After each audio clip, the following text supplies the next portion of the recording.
Good morning दोस्तों, कैसे हैं आप लोग। स्वागत है आपका अद्वैत नर्सिंग ऑफिसर्स एकेडमी। अभी जो क्वेश्चंस है सारे मेमोरी बेस्ड क्वेश्चन है जो कि नॉर्सेट में और स्टेट गवर्नमेंट के जो नर्सिंग ऑफिसर्स हैं उनमें जो क्वेश्चंस आए हैं ये वहीं से ही एक्सट्रैक्ट किए गए हैं। काफ़ी इंपॉर्टेंट क्वेश्चंस हैं और वीडियो के एंड तक ज़रूर जाइएगा। अभी के लिए ये सेट 1 मैंने बनाया है, इसके बाद सेट 2 भी आएगा। तो चलिए शुरू करते हैं। मेरा नाम किरण कुमार लेंका है और मैं हूँ आपका एजुकेटर। क्वेश्चन नंबर 1 है, Who was the first Governor General of Bengal? Warren Hastings, Lord Cornwallis, Lord Wellesley, Lord Dalhousie। Guys इस क्वेश्चन का करेक्ट आंसर है वॉरेन हेस्टिंग्स। ठीक है ना, ऑलरेडी यहाँ पर दिया गया है वॉरेन हेस्टिंग्स है। ठीक है, 1773 में क्या हुआ कि ब्रिटिश पार्लियामेंट ने जब रेगुलेटिंग एक्ट पास किया, इसके बाद 1774 में जो वॉरेन हेस्टिंग थे उनको first governor general of Bengal बनाया गया। इनको ब्रिटिश एडमिनिस्ट्रेशन का फाउंडर भी कहा जाता है क्योंकि इन्होंने इंडिया में ब्रिटिश रूल को मजबूत करने की शुरुआत की। इनके कुछ इंपॉर्टेंट वर्क्स हैं। पहला जो है वो है रेवेन्यू सिस्टम को रीऑर्गेनाइज किया, जुडिशियल रिफॉर्म्स किए, कलेक्टर सिस्टम्स को स्ट्रेंथन किया, ईस्ट इंडिया कंपनी की एडमिनिस्ट्रेशन को अधिक सेंट्रलाइज बनाया। ठीक है, तो ये है आपके की पॉइंट्स जिनको आपको रिमेंबर करना है। अच्छा, कुछ एक और चीज़ें हैं कि कब इनका अपॉइंटमेंट हुआ था, 1774, ये टच पॉइंट्स है। First governor general of Bengal, इनका जो काम था सिविल एंड रेवेन्यू सिस्टम्स को रीऑर्गेनाइज किया, क्रिमिनल एंड जुडिशियल रिफॉर्म्स किए और कलेक्टर सिस्टम को स्ट्रेंथन किया। ठीक है, और इन्हीं को ही father of British rule in India कहा जाता है क्योंकि इन्हीं के समय से ही क्या हुआ कि ब्रिटिश ने अपनी प्रॉपर जो है कमांड पोजीशन बनाई कि यहाँ से वो आगे भारत में कैसे राज करें। पहले वो लोग एक मर्चेंट्स के तौर पे काम कर रहे थे, लेकिन अब वो एज अ मतलब पूरा जो देश है, मतलब भारत देश है, उसको कैसे कंट्रोल किया जाए एडमिनिस्ट्रेशन पे, तो ये इनके समय से शुरू हुआ और इसीलिए ही इन्होंने एक बहुत स्ट्रॉन्ग फाउंडेशन तैयार किया। ठीक है ना, एडमिनिस्ट्रेटिव एंड फाइनेंशियल सिस्टम। ठीक है, उस समय भारत देश में। चलिए नेक्स्ट क्वेश्चन की तरफ मूव करते हैं। Who was the founder of Buddhism? बहुत ईजी क्वेश्चन है, तो आप लोग जान ही रहे हैं। इसमें ऑप्शन है महावीरा, गौतम बुद्ध, आदि शंकराचार्य एंड गुरु नानक। तो इसमें ऑप्शन बी जो है वो करेक्ट आंसर है। इनका ओरिजिनल नेम था सिद्धार्थ गौतम और इनका जो जन्म हुआ था वो 563 BCE में, बिफोर क्राइस्ट में, लुम्बिनी नेपाल में है। 29 साल की उम्र में इन्होंने राजमहल छोड़ दिया और 35 साल की उम्र में बोधगया में बोधि ट्री के नीचे एनलाइटमेंट इनको प्राप्त हुआ। ठीक है, माता का नाम था माया देवी, पिता का नाम था शुद्धोधन। ये सब कुछ की पॉइंट्स हैं और इन्होंने जो पहला उपदेश था वो दिया था इन्होंने सारनाथ में। सारनाथ जो है वो बनारस के पास ही है। ठीक है, और इनकी कुछ टीचिंग्स जो है वो है 4 noble truth, 8 fold path, middle path, ahimsa that is non violence and compassion.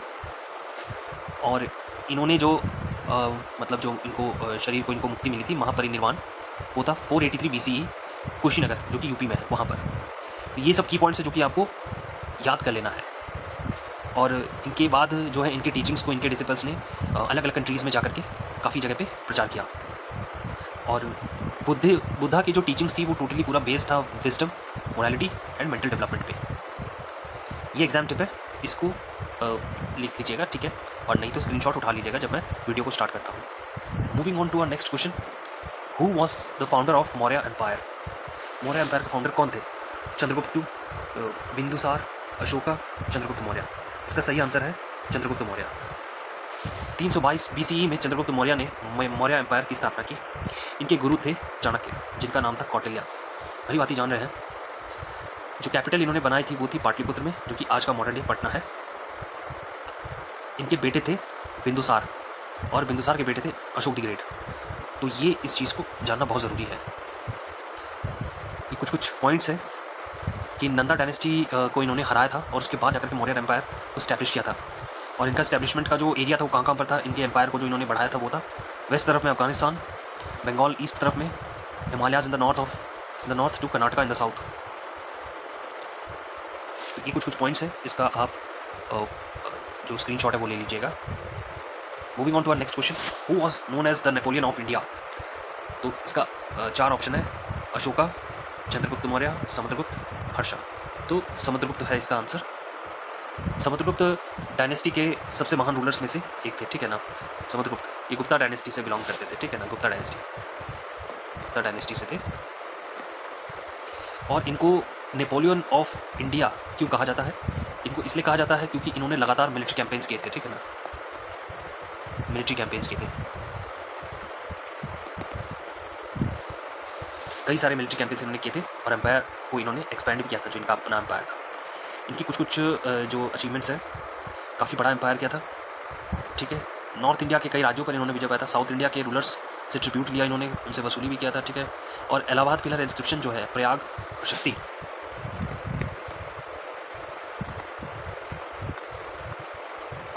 जो इलाहाबाद इंस्क्रिप्शन है,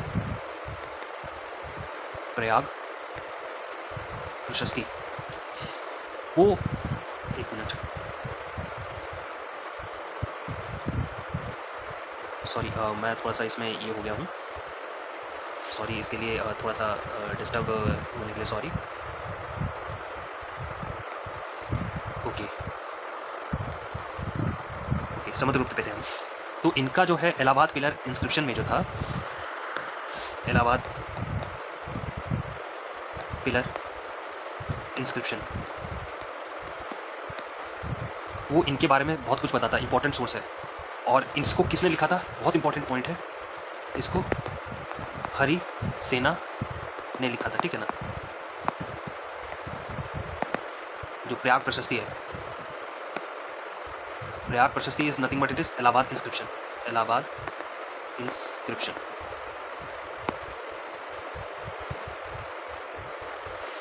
बहुत चलिए नेक्स्ट क्वेश्चन की तरफ मूव करते हैं। The second battle of Panipat was fought in 1526, 1556, 1761, 1857। बहुत इंपॉर्टेंट क्वेश्चन है, इसका आंसर है 1556। सेकंड बैटल ऑफ पानीपत जो था वो था अकबर वर्सेस हेमू, ठीक है ना। Hemu is nothing but it is, उसका नाम था विक्रम आदित्य, अकबर और विक्रमादित्य के बीच, हेमचंद्र विक्रमादित्य इसका नाम भी था, हेमचंद्र विक्रमादित्य। तो इन दोनों के बीच में लड़ाई लड़ी गई थी सेकंड बैटल ऑफ पानीपत। और इसमें मतलब मेन जो चीज़ क्या हुआ ना सेकंड बैटल ऑफ पानीपत में, ये बैटल निर्णायक बन गया था, जिसमें कि जो हेमू थे वो हार गए। और इस बैटल के ज़रिए मुग़ल एम्पायर ने फिर से नॉर्थ इंडिया में काफ़ी ज़्यादा मजबूत हो गया।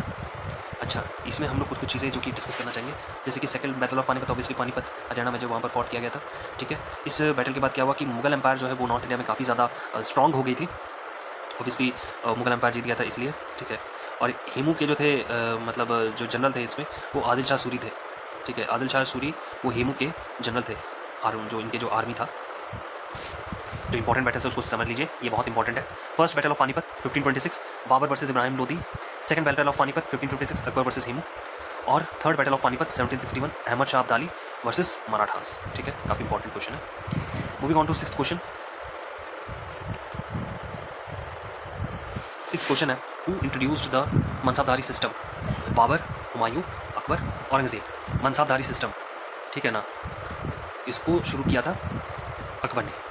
तो गाइस इस क्वेश्चन का करेक्ट आंसर है अकबर। मनसाबदारी सिस्टम की शुरुआत जो हुई थी वो 1571 में, ठीक है, मुगल एम्परर अकबर ने की थी। और ये क्यों इंट्रोड्यूस किया था? ताकि भाई वो ऑर्गेनाइज कर सकते हैं, ऑर्गेनाइज करें the administration and military system of the Mughal empire. Rank wise इसमें दिया गया था, ठीक है ना। तो मनसाबदारी सिस्टम जो है, इसमें जो मनसब है वर्ड, वो असल में उसका मतलब है रैंक और पोजीशन। तो रैंक और पोजीशन के अकॉर्डिंग ही उनका मिलिट्री का जो है उसमें स्टैब्लिशमेंट बनाया गया था, ठीक है। और उसी प्रकार से ही सिस्टम जो है वो प्रिवेल कर रहा था, वो बना हुआ था, उसी हिसाब से ही काम कर रहा था। देखिए इस सिस्टम का मेन पर्पस जो था ना वो था मुगल एडमिनिस्ट्रेशन और मिलिट्री को ऑर्गेनाइज करना, ठीक है। और इसके क्या क्या मेन फीचर्स थे कि सभी ऑफिसर्स को एक एक रैंक दे दिया गया था।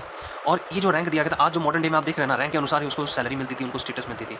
और उसमें कितने सारे सोल्जर्स रहेंगे, एक रैंक अगर है तो फिर उस रैंक में कितने सारे सोल्जर्स होंगे, उसके ऊपर वाले जो रैंक है उसमें कितने सोल्जर्स होंगे, इस हिसाब से उसको डिवाइड करके रखा गया था, ठीक है। इसके दो कंपोनेंट्स थे, पहला था Jat that is personal rank, और दूसरा था सावर दैट इज कैवलरी रैंक।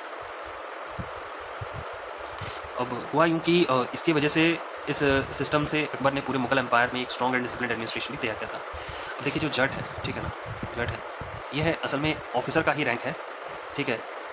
ये ऑफिसर का अपना पर्सनल रैंक है, ठीक है ना, पर्सनल रैंक एंड सैलरी है। दूसरा था सवर, कि जो ऑफिसर है वो कितने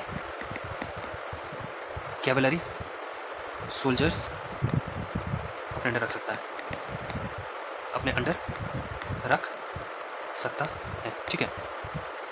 तो ये है पूरा मनसबदारी सिस्टम। मनसबदारी सिस्टम जो है वो अकबर ने इंट्रोड्यूस किया था, रैंक वाइज सिस्टम था, और इसी ने ही डिसिप्लिन आर्मी तैयार किया था, डिसिप्लिन एडमिनिस्ट्रेशन तैयार किया, तब जाकर एक आर्मी तैयार हुआ। तो मनसब उसका जो रैंक से मतलब है, रैंक अकबर, और मनसबदारी सिस्टम अकबर लाए थे इन 1571। नेक्स्ट क्वेश्चन की तरफ मूव करते हैं। The permanent settlement was introduced bye, 4 question है। परमानेंट सेटलमेंट, ठीक है ना। परमानेंट सेटलमेंट किसने इंट्रोड्यूस किया था? ये इंट्रोड्यूस किया था लॉर्ड कॉर्नवालिस ने। लॉर्ड कॉर्नवालिस ने इंट्रोड्यूस किया था इसको, ठीक है। और परमानेंट सेटलमेंट को 1793 में लागू किया गया था। 1793 में इसको लागू किया गया था। इसे जमींदारी सिस्टम भी कहा जाता है, ठीक है ना। इसको जमींदारी सिस्टम भी कहा जाता है, जमींदारी सिस्टम। यह असल में क्या हुआ कि बिहार, बंगाल और उड़ीसा में लागू हुआ था, ठीक है।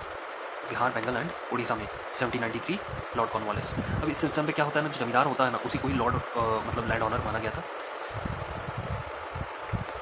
जमींदार्स वर paid the proprietors of the land, ठीक है ना, made the proprietors of the land, मतलब इन्हीं को ही लैंड ऑनर माना गया था, और उन्हें ब्रिटिश गवर्नमेंट को फिक्स लैंड रेवेन्यू देना था, ठीक है ना। पहला था काम था कि जमींदार को लैंड ऑनर मान लिया गया, और उसके बाद वहाँ से वो लोग जो भी मतलब उपजाऊ करते थे, उसी से ही वो लैंड रेवेन्यू फिक्स करके ब्रिटिश गवर्नमेंट को देते थे, ठीक है। अब अगर रेवेन्यू जमा नहीं किया जाता था तो उनकी ज़मीन जो थी उनकी नीलाम हो सकती, ठीक है, हो सकती थी। ये था काफ़ी ज़्यादा लिमिटेशंस। और इससे क्या हुआ कि इस सिस्टम का सबसे बड़ा नुकसान जो हुआ था वो किसानों को हुआ, क्योंकि ज़मींदार जो थे उनसे अधिक रेंट वसूलते थे। तो बहुत ज़्यादा इससे ना किसानों पे काफ़ी ज़्यादा दुष्प्रभाव पड़ा। ये असल में एक एक्सपेरिमेंटल बेसिस पे शुरू किया गया था ब्रिटिश के द्वारा, ताकि इससे लैंड रेवेन्यू जो है वो मतलब इंडिया में मतलब लाया जा सके, ठीक है। तो permanent settlement created a class of land rich landlords but led to misery of peasants. बहुत इंपॉर्टेंट पॉइंट है। चलिए नेक्स्ट क्वेश्चन की तरफ मूव करते हैं। Question number 8, the Ryotwari system was introduced by. तो पुराना था हमारा जमींदारी सिस्टम जिसको कॉर्नवालिस ने इंट्रोड्यूस किया था, और रैयतवाड़ी जो सिस्टम है वो इंट्रोड्यूस किया था सर थॉमस मुनरो। तो रैयतवाड़ी सिस्टम जो थॉमस मुनरो ने इंट्रोड्यूस किया था और 19वीं सेंचुरी। अब देखिए कॉर्नवालिस ने जो है उन्होंने इंट्रोड्यूस किया था ज़मींदारी सिस्टम कहाँ पर? बिहार, बंगाल, उड़ीसा में। लेकिन रैयतवाड़ी जो सिस्टम था वो थॉमस मुनरो ने शुरुआत किया था कहाँ से? मैड्रास प्रेसिडेंसी से लागू किया गया था। अच्छा, इस सिस्टम में क्या था कि गवर्नमेंट जो है सीधे किसान यानी रैयत से ही टैक्स लेती थी, ठीक है। वहाँ पर क्या था कि जो गवर्नमेंट था वो ज़मींदार अपॉइंट कर लेती थी, फिर ज़मींदारों से ही वो टैक्स वसूल। यहाँ पर क्या हुआ, डायरेक्ट किसानों से वसूल कर दिया। इसमें क्या हुआ कि ज़मींदार का जो था उसमें कोई रोल नहीं था। There was no role in zamindar, there was no role of zamindar in ryotwari system. अच्छा, ये कब आया था? ये 19वीं सेंचुरी में आया था। वो कब आया था? वो 1793, ठीक है। तो पहला आया था ज़मींदारी सिस्टम, उसके बाद आया था रैयतवाड़ी सिस्टम, ठीक है ना। तो इसमें ये माना गया था कि भाई जो रैयत है वही वही ऑनर है, ठीक है ना, तो हमको उसी से वसूली करना है। और उसमें क्या कर दिया था, फिर इन्होंने रेवेन्यू फिक्स कर दिया था। इसमें क्या हुआ कि कोई दलाल या फिर कोई ज़मींदार या इंटरमीडियरीज नहीं आए थे। दिक्कत इसमें कुछ नहीं हुआ। इसमें ये हो गया कि जो रैयत है अब उसके पास ज़्यादा राइट्स थे लैंड के ऊपर, ठीक है ना, और वो एग्रीकल्चर को इंप्रूवमेंट करने में लग गया, क्योंकि भाई उसके ऊपर था कि भाई मेरे को अच्छा पैदा करूँगा तब जाकर मेरे को टैक्स देना है, ठीक है ना। तो बीच में क्या होता था, ज़मींदार था तो वो एक्स्ट्रा ले लेता था, फिर उससे डबल वो वहाँ पर इनसे वसूली करता था, एक्स्ट्रा देता, मतलब वहाँ पर दे रहा है अगर एक हिस्सा तो एक हिस्सा अपने पास भी रखता था, ठीक है ना। अब देखिए डिसएडवांटेजेस क्या हुआ ना कि हाई रेवेन्यू जो था उसमें डिमांड वो कई बार मतलब नहीं वो पूरा नहीं कर पाते थे, ठीक है ना, जैसे बैड वेदर वगैरह ये सब, तो उसके चलते काफ़ी कम मतलब उपजाऊ होता था।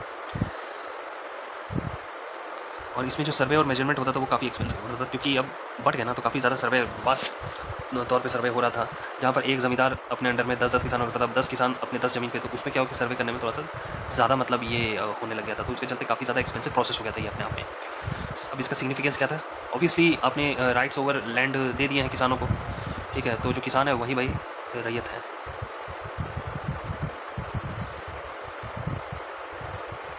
चलिए moving on to next question. Question number 9, the subsidiary alliance was introduced by. Subsidiary alliance introduced by किसके? ऑब्वियसली इसका आंसर है लॉर्ड वेलेस्ली। लॉर्ड वेलेस्ली ने सब्सिडरी अलायंस इंट्रोड्यूस किया था। देखिए इस पॉलिसी के अनुसार क्या हुआ कि जो इंडियन रूलर्स को अपने राज्य में ब्रिटिश आर्मी रखनी पड़ती थी, ठीक है, और उसका जो पूरा खर्च भी उन्हें ही उठाना पड़ता था इस सिस्टम के अकॉर्डिंग, सब्सिडरी अलायंस के अकॉर्डिंग। 1798 में ये आया था। साथ ही क्या हुआ कि वे ब्रिटिश परमिशंस के बिना किसी दूसरे राज्य से ट्रीटी भी नहीं कर सकते हैं।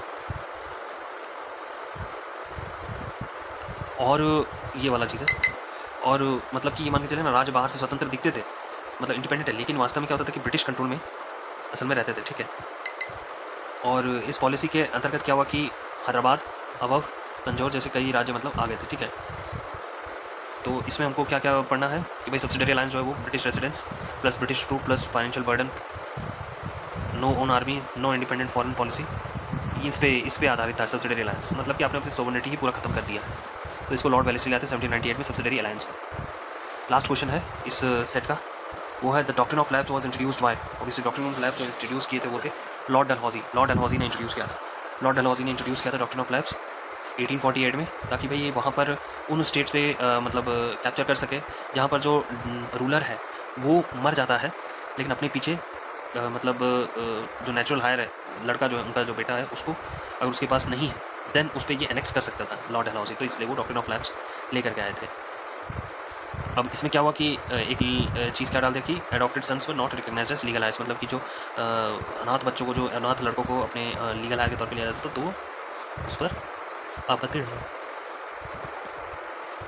अब कौन कौन सी स्टेट्स को एनेक्स किया था? सतारा, इसी डॉक्ट्रिन ऑफ लैब्स के जरिए, संबलपुर, झांसी, नागपुर, अवध।